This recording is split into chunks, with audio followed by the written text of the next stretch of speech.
Just 3 ಮಿನಿಟ್ಸಲ್ಲೇ ಮನೇಲೇ healthy chocolate ice cream ಹೇಗೆ ಮಾಡೋದು ಅಂತ ಈ ವಿಡಿಯೋದಲ್ಲಿ ಹೇಳ್ತೀನಿ. ನಾನು ಫಸ್ಟ್ ಟೈಮೇ ಮಾಡ್ತಿರೋದು, ಬನ್ನಿ ಮಾಡೋಣ. ಪ್ಲೇನ್ ಮಕಾನ ಗೋಡಂಬಿ, sugar free dark chocolate, dates, but ಅದ್ರ ಡೇಟ್ಸ್ ಒಳಗಡೆ ಸೀಡ್ ಇರಬಾರ್ದು, ಆ್ಯಂಡ್ ಪೀಲ್ ಆಗಿರೋ ಬಾದಾಮ್. ಇಷ್ಟನ್ನು ಮಿಕ್ಸಿ ಗ್ರೈಂಡರ್ಗೆ ಹಾಕಿದ್ಮೇಲೆ ಸ್ವಲ್ಪ ಹಾಲಾಕಿ ಆಮೇಲೆ ತಿನ್ ಪೇಸ್ಟ್ ಆಗಬೇಕು, ಅಷ್ಟು ರುಬ್ಕೋಬೇಕು. ನೋಡಿ ಎಷ್ಟು ಚೆನ್ನಾಗಿ ಸ್ಮೂತಾಗಿ ತಿನ್ ಪೇಸ್ಟ್ ಆಗಿದೆ.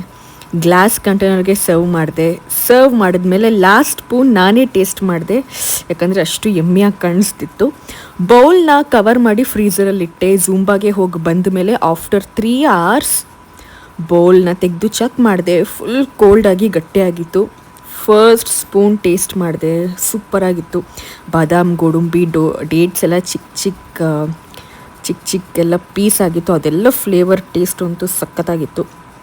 ನೀವು ಡಯಟ್ ಮಾಡ್ತಿದ್ದೀರಾ ಅಂದರೆ ಇದು ಒಂದು ಪರ್ಫೆಕ್ಟ್ ಐಸ್ ಕ್ರೀಮ್ ನಿಮಗೆ. Healthy home made chocolate ice cream ನೀವು ಟ್ರೈ ಮಾಡಿ.